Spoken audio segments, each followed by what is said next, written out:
ইন্দ্রাণী ছোটবেলা থেকেই ভীষণ ডানপিঠে প্রকৃতির ছিল। তার মেয়ে বন্ধুর থেকে ছেলে বন্ধুর সংখ্যা ছিল অনেক বেশি। ছেলেদের সঙ্গে মিশে ইন্দ্রাণী ক্রিকেট খেলা থেকে শুরু করে ফুটবল খেলা, এমনকি ঘুড়ি ওড়ানো পর্যন্ত শিখে নিয়েছে। মেয়েদের মতো রান্নাবাটি খেলা আর পুতুল খেলা তার একেবারে ন্যাকামো বলে মনে হয়, তাই সেসব খেলার ধারে পাশেও সে ঘেঁষতে চায় না। সে সারাদিন গ্রামের মাঠে ছেলেদের সঙ্গে ফুটবল কম্পিটিশন করে দৌড়ায়, আর না হলে সে তাদের বাড়ির ছাদে সারাদিন ঘুড়ি উড়িয়ে দিন কাটায়। ধীরে ধীরে ইন্দ্রাণী বড় হয়ে ওঠে। অন্যান্য বিভিন্ন ধরনের খেলার অভ্যাস তার পেছন ছাড়লেও ঘুড়ি ওড়ানো তার কিছুতেই পেছন ছাড়ে না। একদিন, বিমলা, আরে ও বিমলা, কোথায় গেলে গো? তাড়াতাড়ি বাইরে বেরিয়ে এসো, তোমার জন্য একটা দারুণ সুখবর আছে। বিমলা রান্নাঘর থেকে বাইরে বেরিয়ে এসে বলে, আরে দিনের বেলা চিৎকার করে এরকম কানের মাথা খেয়ে নিচ্ছ কেন? একেই তোমার মেয়ে সারাদিন ঘুড়ি ওড়ায় আর ভোগ কাট্টা বলে চিৎকার করে করে আমার কান একেবারে ঝালা পালা করে দেয়। আর মেয়ের সাথে সাথে থেকে তোমারও মনে হয় দিন দিন মাথা খারাপ হয়ে যাচ্ছে, তাই তুমিও চিৎকার করা শুরু করেছো। আরে আমি ইন্দ্রাণীর জন্য একটা খুব ভালো সম্বন্ধ নিয়ে এসেছি। আরে আমাদের মাসি গো, আর ওই শিবুর মা যে শহরে থাকে, ওনার দূর সম্পর্কের আত্মীয়র এক ছেলে আছে। ছেলের নাম রিতম। আমি রিতমের পরিবারকে ইন্দ্রাণীর ফটো দেখিয়েছিলাম। ওদের ইন্দ্রাণীকে দেখে ভীষণ পছন্দ হয়েছে, তাই ওনারা রিতমের সাথে ইন্দ্রাণীর বিয়ের কথা এগোতে চাই। তাই নাকি? এ তো দারুণ খবর। আমার মেয়েটার বিয়ে হলে আমরা খুব শান্তি পাবো। না হলে ইন্দ্রাণী ওরকম সারাদিন ছাদে উঠে ঘুড়ি উড়িয়ে আর বেশি ছেলে বন্ধু পাতিয়ে গ্রামের মধ্যে এমন পরিচয় বানিয়েছে যে গ্রামের কোনো ভদ্র ছেলে ওকে তো বিয়ে করতেই চাইছে না। ও হ্যাঁ, আর একটা ব্যাপার, তুমি কিন্তু ভুলেও ছেলেপক্ষকে বলো না যে আমার মেয়ে ঘুড়ি ওড়াতে পছন্দ করে, না হলে ওরা আর এই বিয়েতে কিছুতেই মত দেবে না। সেসব নিয়ে তুমি মাথা ঘামিও না। আমার মেয়ের ঘুড়ি ওড়ানো কেন, অন্য কোনো স্বভাবের খবরে রিতমের কানে যাবে না, কারণ মাসে আগে থেকেই ওদেরকে বলে রেখেছে যে আমার মেয়ে খুব সুশীল আর সংসারী। সুতরাং সামনের মাসেই আমি একটা শুভ দিন ঠিক করে আমার মেয়ের বিয়ে দিয়ে দেবো, বুঝেছো? এমন সময় ইন্দ্রাণী ছাদের উপর থেকে ঘুড়ি উড়িয়ে রোদে কালো হয়ে নিচে নেমে আসে। নিচে নামতে না নামতেই বিমলা দেবী তাকে বকাবকি করতে শুরু করে। দেখো দেখো, তোমার মেয়ের অবস্থা দেখো। কিছুদিনের মধ্যে বিয়ে করে শ্বশুর বাড়িতে যাবে, আর তার আগেই রোদের মধ্যে ঘুড়ি উড়িয়ে মুখটাকে একেবারে কালো বাদরের মতো করে ফেলেছে। তোর বিয়ে হয়ে গেলে আমি আর তোর বাবা নদীতে গিয়ে শান্তিতে স্নান করে আসবো, কারণ সারাদিন তোর এই ডান পিঠেগিরি করা আমরা আর মেনে নিতে পারছি না। সে কি? আমার বিয়ে মানে? কবে বিয়ে ঠিক হলো আমার? আমাকে না জানিয়ে তোমরা এরকম ভাবে আমার বিয়ে ঠিক করতে পারো না। আমি এই বিয়ে করে গ্রাম ছেড়ে কোথাও যাব না। না মা, তুমি অনেক ঘুড়ির মধ্যে উড়ে নিয়েছো, তাই পরের মাসে আমি তোমার সাথে রিতমের বিয়ে দিয়ে তোমারও ভোগ কাটা করে দেবো। তারপর যা করার করো, কেমন? পরের মাসে বিয়ের কথা শুনে ইন্দ্রাণী কিছুতেই মানতে চায় না, কারণ প্রত্যেক বছর শীতের সময় জানুয়ারি মাসে তাদের গ্রামে একটা বড় ঘুড়ি ওড়ানোর টুর্নামেন্ট হয়। কিন্তু এতদিন পর্যন্ত ইন্দ্রাণী প্রাপ্তবয়স্ক না হওয়ায় সে কোনোদিনও ওই টুর্নামেন্টে নাম লেখাতে পারেনি। যেহেতু এই বছরে তার 19 বছর হয়ে যায়, তাই ইন্দ্রাণী ঠিক করেছিল এই বছরে সে ঘুড়ি ওড়ানোর টুর্নামেন্টে নাম দেবে, আর প্রথম পুরস্কার সেই জিতে আনবে। এর ফলে সে ছাদে দিনরাত ঘুড়ি ওড়ানো অভ্যাস করতে থাকে। কিন্তু রিতমের সঙ্গে বিয়ে হওয়ার কথা, তা সেই স্বপ্নে একেবারে জল ঢেলে দেয়। ইন্দ্রাণী কিছুতেই এই বিয়েতে রাজি হতে পারে না। শেষ পর্যন্ত বাবা মা অনেক রকম ভাবে জোর করলে ইন্দ্রাণী রিতমকে বিয়ে করবে বলে ঠিক করে। জানুয়ারি মাস পড়তে না পড়তেই রিতম এবং ইন্দ্রাণীর বিয়ে হয়ে যায়। বিয়ের পর, বৌমা, আরে ও বৌমা, কোথায় গেলে? সেই কখন বিকাল হয়ে গেছে, কিন্তু এখনো এক কাপ চা পর্যন্ত পেলাম না। আমাকে এক কাপ চা করে দাও। সুপর্ণা দেবী চারিদিকে খোঁজাখুঁজি করলেও তার বৌমাকে খুঁজে পায় না। এমন সময় তার মেয়ে প্রিয়াঙ্কা হাঁপাতে হাঁপাতে সেখানে আসে। কি হলো? এরকম কুকুরের মতো হাঁপাচ্ছিস কেন? কতবার বলেছি বাইরে দৌড়াদৌড়ি করিস না, কিন্তু তুই তো আমার কথা শুনবি না। রোগা হওয়ার জন্য তুই সেই জগিং করবি আর এরকম হাঁপিয়ে মরবি। আর হ্যাঁ, তোর বৌদি কোথায় রে? আরে ধ্যাত, তুমি এক লাইনে এতগুলো কথা বলে গেলে আমি আমার কথাটা কি করে বলবো? মা, বৌদি না, উফ, বৌদি ছাদে গিয়ে ঘুড়ি ওড়াচ্ছে। একবার ছাদে গিয়ে দেখো সে কি কাণ্ড। আর পাড়ার মহিলারা এই নিয়ে ভীষণ হাসাহাসি করছে। সবাই উকি মেরে মেরে শুধু বৌদির ঘুড়ি ওড়ানো দেখছে। চলো চলো, দেখবে চলো। সে কি, আমার নতুন বৌমা ঘুড়ি ওড়াচ্ছে? কি বলিস তুই? ঠিক এমন সময় ঘুড়ি ওড়াতে ওড়াতে ইন্দ্রাণী আবার চিৎকার করে ওঠে, ভোগ কাটা, কেটে দিয়েছি, ঘুড়ি কেটে দিয়েছি। আসলে প্রিয়াঙ্কা যখন রাস্তায় জগিং করছিল সেই সময় তার নিজের বাড়ির ছাদের দিকে চোখ পড়ে। তখন সে দেখতে পায় ইন্দ্রাণীর এক হাতে ঘুড়ির সুতা এবং আর এক হাতে লাটাই। ইন্দ্রাণী মনের শোকে ছাদের মধ্যে ঘুড়ি ওড়াতে থাকে। আর ঠিক সেই মুহূর্তে প্রিয়াঙ্কা দৌড়ে এসে তার মাকে এই বিষয়ে খবর দিয়ে দেয়। এমন সময় রিতম অফিস থেকে ফিরছিল আর তখন তারও ইন্দ্রাণীর ঘুড়ি ওড়ানোর দিকে চোখ পড়ে। পরিবারের সকলেই নতুন বউয়ের এরকম ছাদে উঠে ঘুড়ি ওড়ানো একেবারেই মেনে নিতে পারে না। তারা সকলে মিলে ছাদে যায়। ছাদে গিয়ে তারা ইন্দ্রাণীকে একেবারে পেশাদার ঘুড়িবাজের মতো ঘুড়ি ওড়াতে দেখে ভীষণ পরিমাণে অবাক হয়ে যায়। ইন্দ্রাণী, কি করছোটা কি? তুমি এরকম ভাবে ঘুড়ি ওড়াচ্ছ কেন? বাড়ির নতুন বউ এরকম করে ছাদে উঠে কখনো ঘুড়ি ওড়াই না। তোমার জন্য তো পাড়ায় আমাদের কোনো মান সম্মানই থাকলো না। ছি ছি ছি। ঘুড়ি ওড়ানোর সাথে মান সম্মানের কিসের সম্পর্ক? আর তুমি একটা ছেলে হয়ে কি করে দূরে দাঁড়িয়ে আছো কি জানি। তাড়াতাড়ি এসো, এক হাতে লাটাইটা ধরো, তারপর আমি ভালো করে ঘুড়ি ওড়াতে পারবো। না, আমার ছেলে লাটাই ধরবে না, আর তোমাকেও আমরা ঘুড়ি ওড়াতে দেবো না। আমাদের পাড়ার সব লক করবার ছেলেগুলো এরকম ভাবে ঘুড়ি ওড়ায়, কিন্তু আকাশের দিকে তাকিয়ে দেখো, এখন একটাও ঘুড়ি নেই। তুমি বাড়ির বউ হয়ে এরকম ছন্নছাড়া হয়ে ঘুড়ি ওড়াচ্ছ কিভাবে? আমাদের সঙ্গে নিচে চলো চলো। এই বলে ইন্দ্রাণীকে টানতে টানতে তারা নিচে নামিয়ে নিয়ে আসে। শ্বশুর বাড়ির কোনো সদস্যই ইন্দ্রাণীর এরকম ঘুড়ি ওড়ানোর বিষয়টা মেনে নিতে পারে না। তোমরা শহুরে মানুষগুলো সত্যি যন্ত্রের মতো, না হলে কেউ ঘুড়ি ওড়ানো পছন্দ করে না এটা তো আমি মেনে নিতেই পারি না। আমাদের গ্রামে এতক্ষণে আকাশ জুড়ে কত ঘুড়ি উড়ছে, কিন্তু তোমাদের শহরের আকাশে একটাও ঘুড়ি নেই। আমাদের শহরের লোকেদের ঘুড়ি ওড়ানো ছাড়া আর অনেক গুরুত্বপূর্ণ কাজ থাকে, আর শহরের আকাশে ঘুড়ি নেই বলে তোমাকে দয়া করে ঘুড়ি ওড়ানোর সেই দায়িত্ব ঘাড়ে নিতে হবে না। গাইয়া ভূত একটা। তারা কিছুতেই ইন্দ্রাণীকে ঘুড়ি ওড়াতে দিতে চায় না, কিন্তু দীর্ঘদিনের ঘুড়ি ওড়ানোর অভ্যাস ইন্দ্রাণী পরিবর্তন করবেই বা কি করে। সেই কারণে সকলে বারণ করার পরও সে প্রত্যেকদিন ছাদে উঠে ঘুড়ি ওড়াতে থাকে। ইন্দ্রাণীকে দেখে দেখে সেই পাড়ার সকল বাচ্চারাই ইন্দ্রাণীর সঙ্গে ঘুড়ি ওড়ানোর জন্য ছাদে চলে আসে। সুপর্ণা দেবী, রিতম এবং প্রিয়াঙ্কা ইন্দ্রাণীর উপর ভীষণ পরিমাণে রেগে যায়, কিন্তু তবুও ইন্দ্রাণী ঘুড়ি ওড়ানোর অভ্যাস ত্যাগ করতে পারে না। সে প্রত্যেকদিন বাজারে গিয়ে নিজের জন্য রং বেরঙের সুন্দর সুন্দর ঘুড়ি কিনে নিয়ে আসে। একদিন ইন্দ্রাণী বাচ্চাদের সঙ্গে ছাদে ঘুড়ি ওড়াচ্ছে, এমন সময় টুম্পা দেবী তাদের বাড়িতে আসে। কিরে সুপর্ণা, তোর বৌমা ছাদে উঠে বেশ ভালোই তো ঘুড়ি ওড়াচ্ছে দেখছি, আর তুই এরকম মুখ কালো করে নিচে বসে আছিস কেন? যা ছাদে গিয়ে তোর বৌমার সঙ্গে ঘুড়ি উড়িয়ে আয়। লোকের হাড়ির সমালোচনা করা ছাড়া তোর তো আর কোনো কাজ নেই বল টুম্পা। অতই যদি তোর ঘুড়ি ওড়ানো দেখতে ভালো লাগে তাহলে জানা আমার বৌমার সঙ্গে গিয়ে ঘুড়ি উড়িয়ে আয়, আর ঘুড়ি ওড়াতে না পারলে আমার বৌমার হয়ে লাটাইটা ধরে দে। আমার বয়েই গেছে তোর বৌমার লাটাই ধরতে, আর তুই নিজের সংসারের লাটাই ধরতে পারিসনি বলেই তো তোর বৌমা এরকম ছাদে গিয়ে ঘুড়ি উড়িয়ে উড়িয়ে বেলাল্লাপনা করে বেড়াচ্ছে। যত সব। এভাবে প্রত্যেকদিন সুপর্ণা দেবী এবং তার পরিবারকে ইন্দ্রাণীর জন্য নানান রকমের অপমান সহ্য করতে হয়। দেখতে দেখতে কিছুদিন পার হয়ে যায়।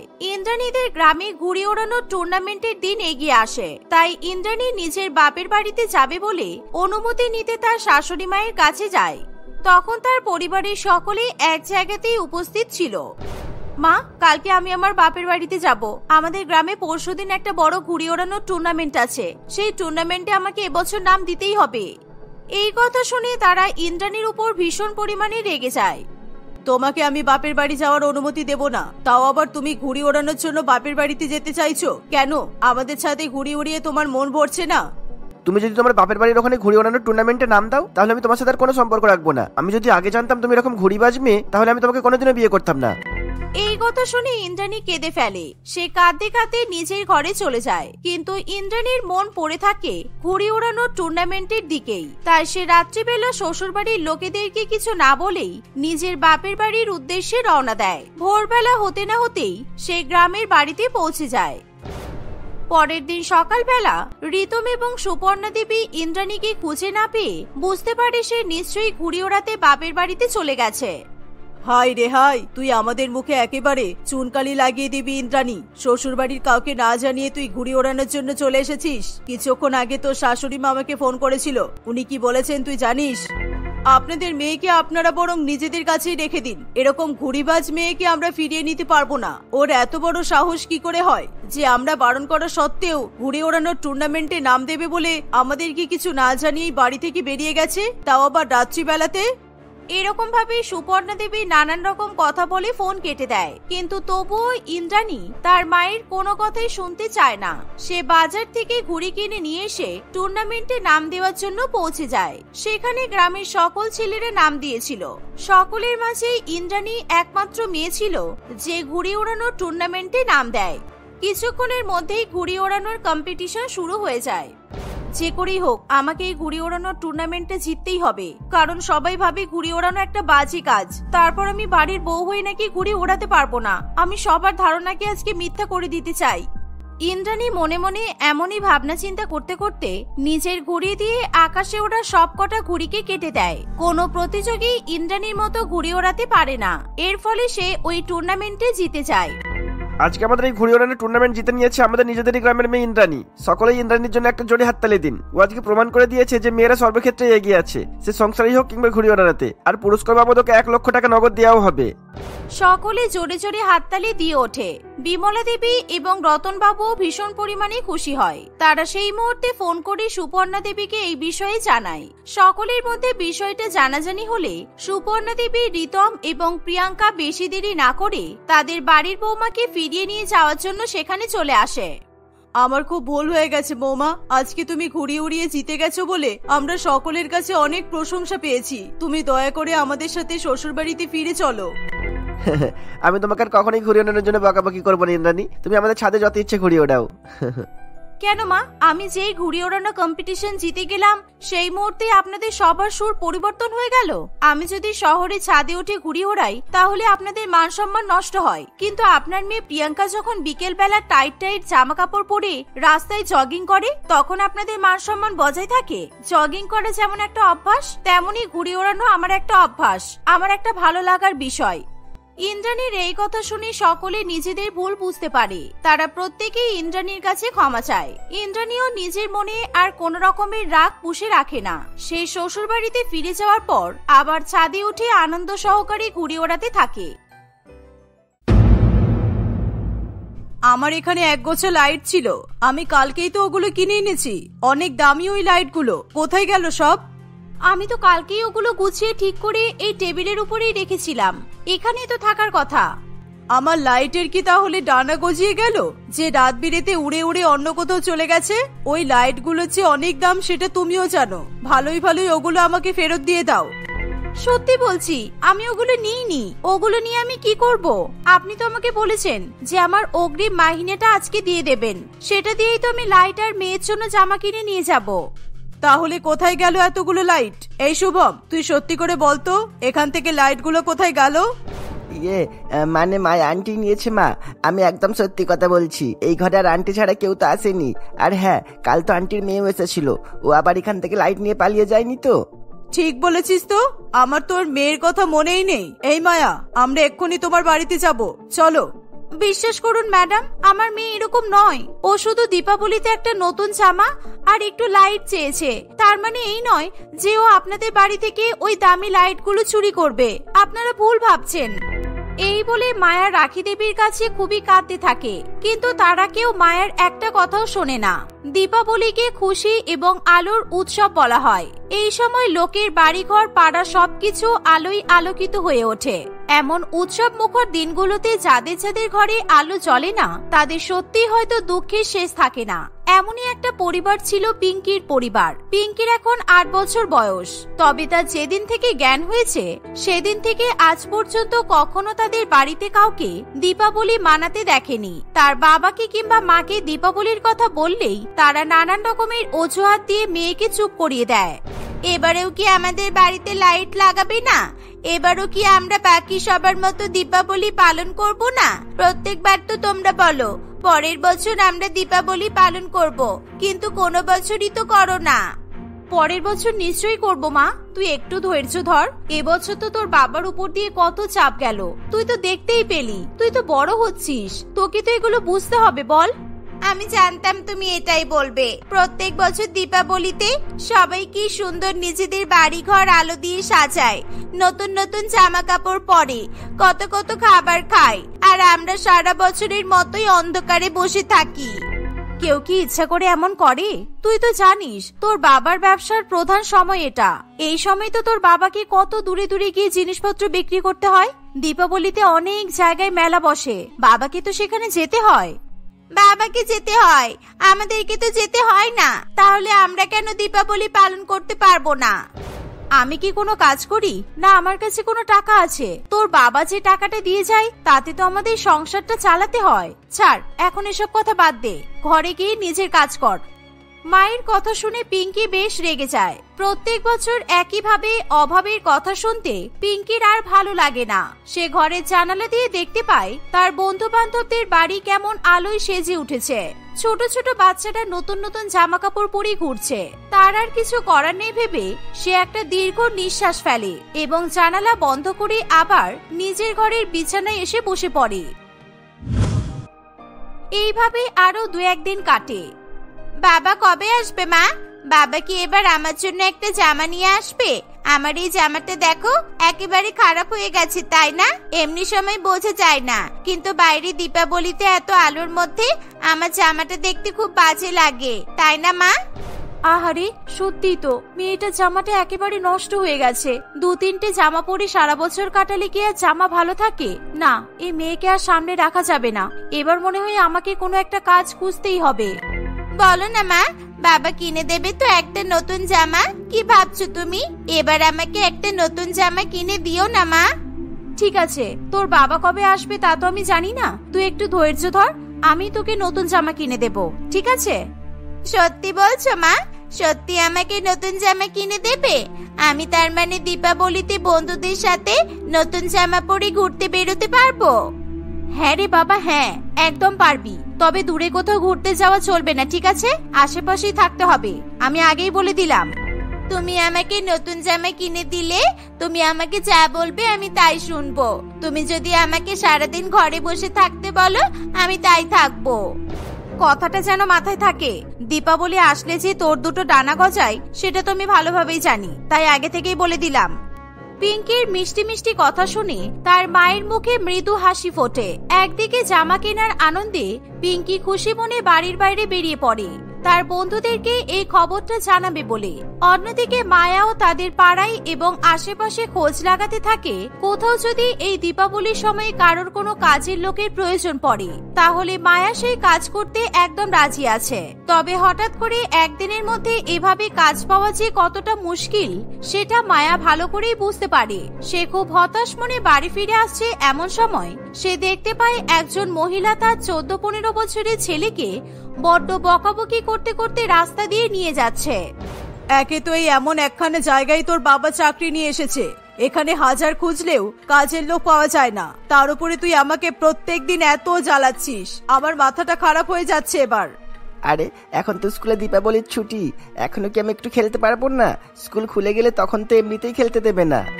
দীপাবলি বলে কি বাড়িতে কম কাজ থাকে? আত্মীয় স্বজনরা তো এই সময় আমাদের বাড়িতে আসে, তাদের জন্য ঘর গোছানো, খাবার দাবার তৈরি করা, সারা বাড়িতে লাইট লাগানো, এগুলো আমি একা হাতে করতে পারবো? আমি থাকলে বুঝি তোমার অনেক সাহায্য হবে। তুমি তো এমনিতেও আমাকে বিশ্বাস করে কোনো কাজ করতে দাও না। নিজে হয়তো সাহায্য করবি না, তবে তুই আশেপাশে থাকলে আমার চিন্তাটা তো একটু কম থাকে। দীপাবলি আসতে আর মাত্র কয়েকদিন বাকি, আর আমি এখনো একটা কাজের আর রান্নার লোক খুঁজে পেলাম না। রাখি দেবীর কথা শেষ হতে না হতেই মায়া তাদের সামনে চলে আসে। এই মেয়ে, তুমি আবার কোথা থেকে উড়ে এসে জুড়ে বসলে? কে তুমি? আপনি বলছিলেন না আপনার রান্নার আর কাজের লোকের দরকার, আমি দুটোই করে দিতে পারি। আমার সত্যি সত্যি এখন কাজের খুব দরকার, আর যদি আপনি আমাকে এই মাসের মাহিনাটা অগ্রিম দেন তাহলে সত্যি খুব ভালো হয়। আমি আজকে থেকেই কাজ শুরু করে দিতে পারি। তাহলে তুমি আন্টিটাকে কাজে রেখে নাও প্লিজ, তাহলে তুমি অন্তত আমাকে জ্বালানোটা একটু বন্ধ করবে। এই তুই চুপ কর। এই তুমি সত্যি সত্যি সব কাজ করতে পারবে? বাড়ি কোথায় তোমার? প্রত্যেকদিন আসতে যেতে দেরি করবে না তো? সবকিছু জেনে নেওয়াই ভালো, কারণ তোমাকে তো চিনি না, আমারও তো একটা নিরাপত্তার ব্যাপার আছে। আপনি বললে আমি আপনাকে আমার বাড়ি পাড়া সমস্ত কিছু চিনিয়ে দিতে রাজি আছি, শুধু আপনি আমাকে কাজে রেখে নিন আর এই মাসের অগ্রিমটা একটু দিয়ে দিন। এখনো কাজই বোঝাতে পারলাম না, আর তার আগেই অগ্রিম চাইছো? কি করবে তুমি এখন টাকা নিয়ে? আসলে সামনেই তো দীপাবলি, আমার মেয়েটার খুব ইচ্ছা হয়েছে একটা নতুন জামা পরবে আর বাড়ির সামনেটা একটু লাইট দিয়ে সাজাবে। সত্যি কথা বলতে আমরা দিন আনি দিন খাই, এত টাকা আমাদের কাছে নেই। তাই যদি একটা কাজ পেতাম মেয়েটার স্বপ্নগুলো পূরণ করতে পারতাম। এই আন্টিটা কত ভালো, নিজের মেয়েকে জামা কিনে দেবে বলে আমাদের বাড়িতে কাজ করতে রাজি হয়ে গেল, আর তুমি এখনো আমাকে একটাও নতুন জামার হাত খরচের টাকা দিলে না। কয়েকদিন আগেই তো 20খানা নতুন জামা কিনলি, ওগুলো পরে আগে শেষ কর, তারপর না হয় আবার জামা কিনে দেবো। কিনেও যদি থাকি সেটা তো দীপাবলির জন্য কিনিনি, এখন এসব বাদ দাও, আগে বাড়িতে চলো, আমার খিদে পেয়ে গেছে। এইটাই তো বলছিলাম, সারাদিন খেটে খেটে মরি আর তুই সারাদিন আমাকে অর্ডার করে যা। আচ্ছা তুমি শোনো, কাল সময় মতো চলে এসে কিন্তু, দেখতেই তো পাচ্ছ আমার একার উপর কত চাপ পড়ে।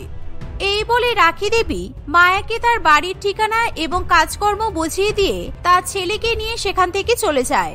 রাখি দেবী এবং তার ছেলের কথোপকথন শুনে মায়া একটা জিনিস বুঝতে পারে যে তাদের সাথে মায়াদের কেমন আকাশ পাতাল সম্পর্ক।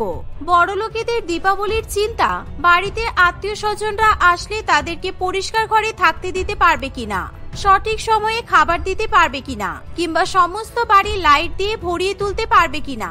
আর সেখানে মায়ের চিন্তা তার মেয়েকে একটা নতুন জামা কিনে দিতে পারবে কিনা। তার পরের দিন থেকেই মায়া রাখি দেবীর বাড়িতে কাজ করতে শুরু করে দেয়। কিন্তু রাখি দেবী আজ দেব কাল দেব করে মায়ের অগ্রিম টাকা দিতে বেশ দেরি করে। আজকে কি টাকাটা দিতে পারবেন ম্যাডাম? পরশুদিনই তো দীপাবলি, আজকেও যদি জামাটা না কিনতে পারি তাহলে মেয়েটা খুব কষ্ট পাবে। তুমি আজকে আগে আমার সাথে বাজারে যাবে, আমার বেশ কিছু লাইট কেনার আছে, আগে সেগুলো কিনে নিয়ে আসি, তারপর যদি আমার কাছে টাকা বেঁচে থাকে তবে তোমার অগ্রিমটা আজকেই আমি দিয়ে দেব। আর যদি টাকা না থাকে তাহলে কি দীপাবলির আগে আমি মাহিনাটা পাবো না?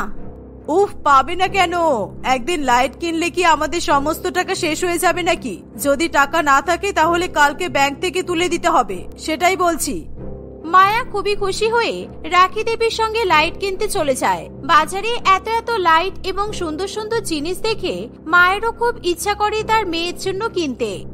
আজ যদি আমার কাছে টাকা থাকতো তাহলে মেয়েটার জন্য এখান থেকে একটা লাইট আর একটা জামা কিনে নিয়ে যেতাম। এত সুন্দর বাজারে তো আমি কখনো আসিনি। সামর্থ্য বুঝে কথা বলতে হয় মায়া, এরকম জায়গা থেকে লাইট কেনার মতো খরচা তুমি জানো? যাই হোক বাদ দাও, আমার জিনিসগুলো নিয়ে নাও, এবার আমরা বাড়ি যাবো। আমি একটুখানি ওই দিকগুলোতে গিয়ে দেখে আসবো, যদি সস্তায় কোনো লাইট পাওয়া যায়। পাওয়া গেলে আমি কালকে এখানেই আসবো, মাহিনার টাকাটা পেলেই। তুমি যদি এখন সবকিছুই আমার দেখা দেখি করতে চাও তাহলে তো বড্ড সমস্যার ব্যাপার মায়া। তোমার নিজের দিকটা বুঝেই খরচা করা উচিত, সব জিনিস নিয়ে বাড়াবাড়ি করা একদম উচিত নয়, টাকা পয়সা নিয়ে তো একদমই নয়। দীপাবলি তো গরিব বড়লোক সবার উৎসব, উৎসবে কি আর উঁচু নিচু বিচার হয়? বছরে একটা দিন একটু ভালো করে কাটাতে পারার জন্যই তো উৎসবগুলোর আয়োজন করা হয়। সেই উৎসবটা ঠিক করে কাটাতে পারছিলে না বলেই তো আমার বাড়িতে কাজ করতে এলে। যে টাকার জন্য অন্যের বাড়িতে কাজ করতে হচ্ছে সেই টাকা এভাবে অযথা নষ্ট করার কথা ভাবতে নেই। রাখি দেবীর কথা শুনে মায়ের খুবই কষ্ট হয়। রাখি দেবীর বাড়িতে এই কয়েকদিন কাজ করে মায়া গরিব এবং বড়লোকের উৎসব উদযাপনের মধ্যেও যে এতটা বিস্তর ফারাক থাকে সেটা খুব ভালোভাবে বুঝতে পারে। কিছুক্ষণ পর তারা নানান রকমের লাইট কিনে বাড়ি ফিরে আসে। সেদিন মায়ার ফিরতে একটু দেরি হয়েছে বলে পিঙ্কি তার মাকে খুঁজতে রাখি দেবীর বাড়িতে চলে আসে। মায়া পিঙ্কির সঙ্গে বাড়ি ফিরে যায়। পরের দিন সকালে আগের দিন কিনে নিয়ে আসা নতুন নতুন দামি লাইটগুলো খুঁজে পাচ্ছে না বলে রাখি দেবী বেশ চিন্তায় পড়ে। রাখি দেবীর ছেলে শুভম জানায় সেই লাইটটা পিঙ্কি হয়তো নিয়ে চলে গেছে। এই ভেবে রাখি দেবী মায়ের বাড়িতে তাদের নতুন লাইট খুঁজতে যাবে, এমন সময় পিঙ্কি সেখানে চলে আসে। পিঙ্কিকে দেখে সবাই খুবই অবাক হয়। কি সাহস দেখেছো মা, চুরি করে আবার আমাদের বাড়িতে চলে এসেছে। এই এক্ষুনি আমাদের লাইট বের কর, আমাদের বাড়ি থেকে চুরি করে পার পেয়ে যাবি ভেবেছিস? লাইটটা দিতেই তো এসেছি। এই নাও আন্টি তোমাদের লাইট, খুব লুকিয়ে লুকিয়ে নিয়ে এসেছি জানো। লুকিয়ে লুকিয়ে নিয়ে এসেছিস মানে? কোথা থেকে, কার কাছ থেকে এনেছিস? আমাদের পাড়ায় যে বিট্টু দাদা আছে না, আমি ওর কাছে লাইটটা দেখলাম। কালকে এখানে এসে আমি দেখেছিলাম এই লাইটগুলো শুভম দাদাদের বাড়িতে ছিল। ভাবলাম বিট্টু দাদারা হয়তো এখান থেকে নিয়ে গেছে, তাই আমি ওদেরকে না বলে লাইটটা নিয়ে আবার এখানে চলে এসেছি। কি ব্যাপার শুভম, পিঙ্কিদের পাড়ায় লাইটটা কিভাবে গেল? তুই সত্যি কথা বলবি না তোর বাবাকে পুরো ঘটনাটা জানাতে হবে? আর হ্যাঁ, ভুলেও পিঙ্কি কিংবা ওর মায়ের নামে দোষ দেওয়ার চেষ্টা করবি না যেন। তুমি তো আমাকে টাকা পয়সা দিতে চাও না। কতবার বললাম দীপাবলিতে বন্ধুরা মিলে ঘুরতে বেরোবো, আমাকে কিছু টাকা দাও, তুমি রাজি হলে না। তাই আমি ওই লাইটগুলো ওই বিট্টুর কাছে বিক্রি করে দিয়েছি। লাইট তো প্রত্যেক বছরই কেনো, এবারে পুরোনো লাইটগুলোই লাগিয়ে দেবে না হয়। একদিকে আমার নিজের ছেলে, যার কাছে সব থাকতেও তার মায়ের কেনা লাইটটাও তাকে বিক্রি করে দিতে হয়, আর অন্যদিকে এইটুকু একটা বাচ্চা মেয়ে যার এই দীপাবলিতে পরার মতো হয়তো নতুন জামাটুকুও নেই, সে সততার সঙ্গে লাইটটা আবার আমার কাছে ফিরিয়ে এনে দিয়েছে। ও পারলে লাইটটা নিয়ে চলে যেতেও পারতো, কিন্তু তা না করে ওর যেটা ঠিক মনে হয়েছে ও সেটাই করেছে। সত্যি মায়া, তুমি একজন খুব ভালো মা। তুমি তোমার মেয়েকে একদম সঠিক পথে চালনা করছো। রাখি দেবীর এই কথা শুনে মায়া এবং পিঙ্কি দুজনেই খুবই খুশি হয়। রাখি দেবী মায়াকে সেই মাসের অগ্রিম মাহিনা এবং সেই সঙ্গে দীপাবলির বোনাস দেয়। এছাড়াও রেখা দেবী মায়া এবং তার পরিবারের জন্য নতুন নতুন জামা কাপড়, মিষ্টি এবং অনেক কিছু উপহার দেয়। পিঙ্কির সততা এবং রাখি দেবীর প্রশস্ত মানসিকতার কারণে এই দীপাবলি মায়া এবং তার পরিবার খুবই হাসি খুশিতে কাটাতে পারে।